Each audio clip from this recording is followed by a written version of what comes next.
Tour. He said these are our new chickens. I asked about the previous batch of birds. He said there are these wild dogs living in the hills and they raided. Here's the plan today. I'm going to tell a tale in an expansive way. 3 parts. But before we start, I'm going to bow my head and fold my hands and pray. Grant I may share my narrative as well as I can relay an anecdote. Help me spread my wings like a manta ray. As Superman would say, up, up, and away. Okay, my friend teaches at a boarding school about an hour out of Santa Fe. I went to see him there, and on the final day of my campus stay, he suggested visiting the farm to see the animals they had living in the barn. This guy Nate provided a guided tour. He said these are our new chickens. I asked about the previous batch of birds. He said there are these wild dogs living in the hills and they raided the farm and every last feathered hen was massacred by those blasted curs. A bloodbath occurred. It was nasty and brutish. We moved on to the next stall, Nate pointed, and he said, that is Brutus.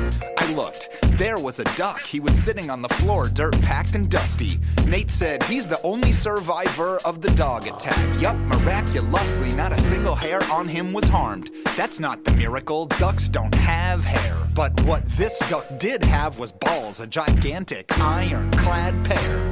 Nate said, he'll be dead soon, though. I asked why. The duck just sat there, and Nate goes, oh, we're gonna cook him and eat him. What? How is that fair? Fate had spared this lucky duck. If he were human instead of a creature, he'd become a national hero, or at least a motivational speaker, or a preacher who believed fervently the eternal had called upon him to serve a holy purpose. But all the duck was gonna be served was all orange. Brutus, named for a traitor whose heart was impure and scheming, bruh. But now he was being betrayed by his human caretakers. That's so ironic it could cure anemia.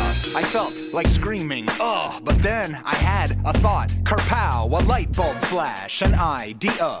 Nate, I said, could I sponsor this waterfowl? Could I donate some dough in exchange for you keeping and lodging and feeding the duck? Nate said he'd check with the farm director, but was certain that some agreement could be struck. Well, yay, so on my way back to L.A., I gave the situation some consideration and decided to insist on making a deal with 3 stipulations. 1. Brutus could never be slaughtered. He'd live in the barn till he died of old age. 2. Each week they'd have to send me a photo of somebody holding a page of that day's paper up next to his face so I'd know that he hadn't been whacked. Curtain. And 3. I can't resist closing on a pun. They'd have to change his name to Quack Sherwin. So I'm patting myself on the back, smirking, thinking how humanitarian of you. I even regaled a friend that I ran into with all the details of all that I planned to do.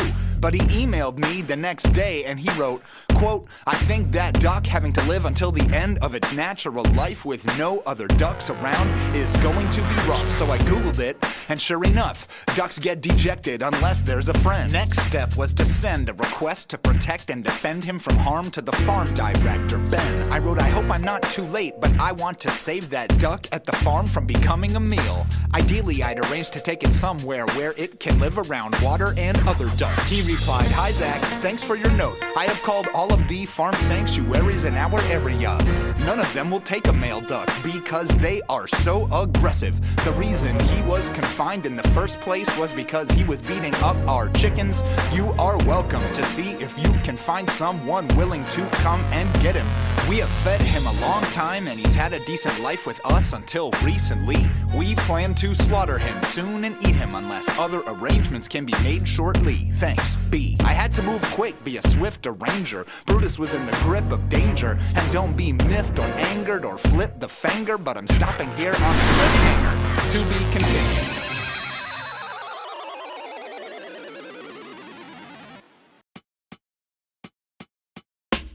Chapter 2. I thought Sacra Blue, unless the duck's adopted soon, the webfoot will get his neck put on a block and lopped in 2. They'll cleave and hew him, leave him in root ends like music from Houston. He'll be chopped and screwed. And since Ben, the farm director, told me none of the shelters in New Mexico would give him a rescue home, I thought I'll get my phone and start tracking down assistants acting with the phallic cornea. A private eye. I began an act in California. Hi reached the farm sanctuary. This is Teresa. Yeah, hello, my name is Zach. It's nice to meet you. Can I beseech you on behalf of a creature that I just met, a duck who eluded brutal canine attacks, but still will be hacked up and dined on? It's unfair and unkind and honestly an anti-climax. Somehow, he gave the slip to Fangs the Drip with drops of dog saliva. He's an awesome improviser like MacGyver, made it out the frying pan, but still they plan to toss him in the fire even though he's like a barnyard Holocaust survivor. Teresa said, I'm sorry, he really sounds impressive, but male ducks, aka blakes, are too aggressive.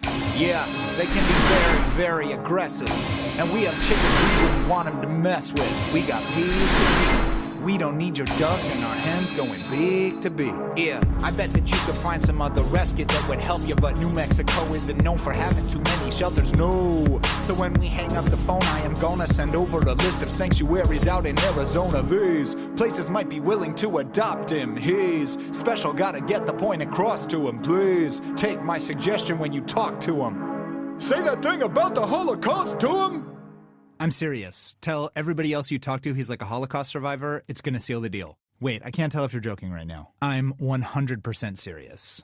She sent the list. I called a likely seeming candidate, a spot close to Flagstaff in the Grand Canyon state. Hello, this is Cody. Hi, I met a duck who slated to die after evading a violent fate. Then what the heck? I gave it a try. I said, he basically survived the Holocaust? And crossed my fingers then. Cody said, we'll take it. You can go ahead and bring him in. Teresa knew that line would keep these people from declining. I'm no fan of World War II, but that's a tiny silver lining. Cody went on. You're lucky to connect with me. Lots of places won't take a Drake. They can be aggressive sexually. Whoa. The plot had just heated up and thickened. Was that what Ben had meant when he said beating up the chickens? I said, full disclosure, I won't bluff or pretend. I've been told that this duck tends to be rough with the hens. I thought Cody's offer might be shredded to confetti, but instead he said, ha! I like this guy already. Direct quote from Cody. Animal folks are quirky. I didn't question too closely, cause now I had a haven that Brutus would be safe in. I could save him if I could just arrange some transportation. Cause Flagstaff is 6.5 hours drive from the barn where Brutus was stashed at. Not close, no sir, and I wasn't so sure I could find a chauffeur of whom I could ask that. So although Ben had said that all those local sanctuaries were wary of the duck like he was hazmat, I thought it couldn't hurt to take a second pass at. So I called a place smack dab in Santa Fe to have a chat. Kindred spirits, this is Ula. I'll get down to brass tacks. I met a duck who's on the execution fast track. He's a Holocaust surviving sex offender. Think Schindler's List meets Clockwork Orange meets Aflac. He sounds fantastic. We'll take him. Of course, that's musically heightened exaggeration. But after all his trials and tribulations, Brutus was in the clear. Except, Ula said, we can't pick him up. You'll have to bring him here. That was no prob. I called Nate. You recall Nate? I said, good news, the duck saved. We stopped death. We stalled fate. I found him a home close by. He'll be in good hands like Allstate. But he is gonna need a ride there. Could you help out? Could you haul freight? It's right outside of Santa Fe. And Nate said, nice, yeah, okay. I could probably drive that away. Maybe like Friday or Saturday. I won't deny. I felt deflated. I hoped he'd understand and say, I'm so inspired, I can't delay. I'm leaving Ariba and delay. But he was my only chance to save today. So I said, great, sure, that rocks. What'd you plan to transport him in? Pet carrier, cardboard box? And you will not believe his reply. Oh, I don't know. I guess I'd throw him in my trunk and drive slow. That's not a lie, though. It's unembellished fact. What the hell would have happened if I hadn't asked? Brutus clings to life like super glue, and then en route to New Jerusalem, his pooch is screwed in the boot of this dude's Subaru?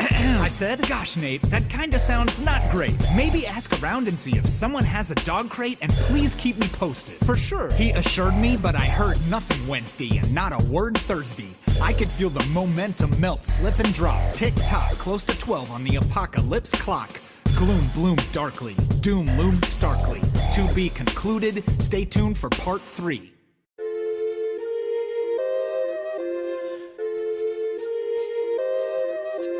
No word by Friday. Stress, anguish. I had some work to do, but I was too depressed and anxious. So to distract myself from sad sack worry mode, I hit the Vista and watched Mad Max Fury Road. An excellent and entertaining film in my opinion.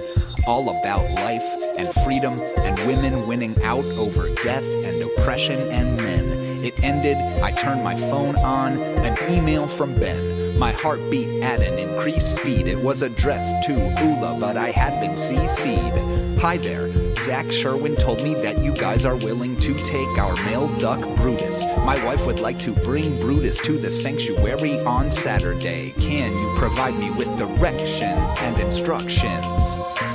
Sweet baby Jesus. I was so relieved we had achieved this, so overcome with glee to read his email that I honked the horn of the war rig, which is what I call my Prius. I imagine Ben's wife screaming down the desert roads, a cold gleam in her eye, a serene face, an unstoppable furiosa, bringing her passenger closer to the green place. Nothing more for 24 hours. I did all I could, hope and pray. And then at 4:15 in the afternoon on Saturday, the 16th of May, I received one last email from Ben. I opened it, read it. What did it say? Just 2 words. Delivered. What a lovely day. Hello, Zach. This is Ulla Peterson here with the Kindred Spirits Animal Sanctuary on Tuesday morning about 8 o'clock your time. Brutus the duck is well settled in. Everything is going well, and we're just working at getting him now socialized into our group here. He has a bunch of really nice friends up there and is safe, and he'll be here for the rest of his life. And thank you so much for caring about him. This is what really matters. And then she hit me up for a donation, which I gave, and you can too. And if you do as well, I think you are hella super swell. Give your conscience that new car smell. KindredSpiritsNM.org. That's their URL. And to tell the truth, well, it really wasn't too hard helping Brutus win his liberty. Literally, I spent less time making phone calls than it takes to perform this duck rap trilogy. And I'd like to think I'd have seen it through even if the job had been a bigger size for me to take on. But I won't lie, I'm kinda like, phew, that I didn't have to rise too high to the occasion. Being a hero seems hard, even hellish. Even if I had it in me, it's a role I wouldn't relish. I honor and admire, but am not at all jealous of the Martins and Mahatmas and Malalas and Mandelas and Mad Maxes. They're badasses. I'm not. My life's relaxed and nice. But the point is, doing something was barely more work than doing nothing. No taxing task, no sacrifice. This world is imperfect and it needs improvement. We may not complete the work, but neither can we be like, don't ask me to do this. It's our job to push things forward, even if we barely can perceive the movement. That's what I believe the truth is. Viva Brutus!